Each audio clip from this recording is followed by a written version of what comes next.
ठीक है। According to Article 79 of the Constitution, there shall be a parliament for the union which shall consist of the president. बोला ना parliamentary system है ये। आपको पूछा जाता है कि पार्लियामेंट्री सिस्टम का कहाँ से हमें एविडेंस मिलता है, तो हम बोलेंगे article 79 clearly states that Parliament of India is bicameral and plus president. ठीक है, shall consist of the president and two houses to be known as respectively the Council of States and the House of the People.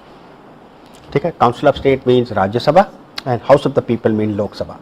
ठीक है, these two names always remember that are not written in the Constitution. Constitution describes these institutions as Council of States and House of the People.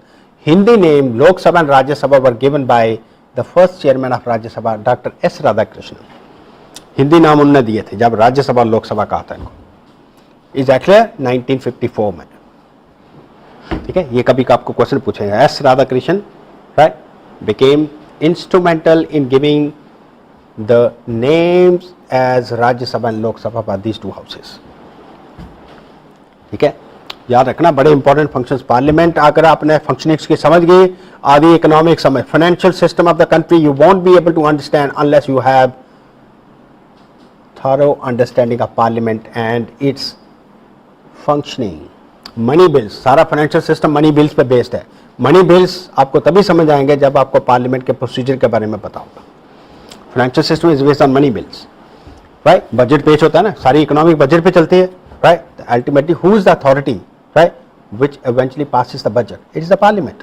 Where budget is introduced, budget का provision क्या है, किस provision के अंदर budget पेश किया जाता है, बजट पे डिस्कशन, डिबेट, बजट की स्टेजेस क्या हैं, कैसे कैसे पास होता है। आप तो सिर्फ इकोनॉमिक सर्वे में बजट पढ़ लेते हो, राइट, बट उसके पीछे कंसेप्ट आपको कॉन्स्टिट्यूशन का पता होना चाहिए कि बजट कैसे इंट्रोड्यूस होता है, बजट किस टाइप का बिल है, इसको मनी बिल कहते हैं। तो मनी बिल क्यों कहते हैं, बजट में क्या प्रोविजन होते हैं, राइट, बजट की पैसेज में क्या क्या स्टेप्स आते हैं, right, these all are laid down in the constitution itself. Article 112 of the constitution, 112 article. This indicates that the Constitution establishes a parliamentary system and thus makes executive an integral part of the parliament. ये बताया ना, तभी president इसका part है। Otherwise in USA parliament means to houses only, जिसको हम कांग्रेस कहेंगे, means house of representative that is lower house and Senate that is upper house, right? As discussed earlier and being repeated here too, that although the president is not a member of either house of the parliament, he is an essential part of it.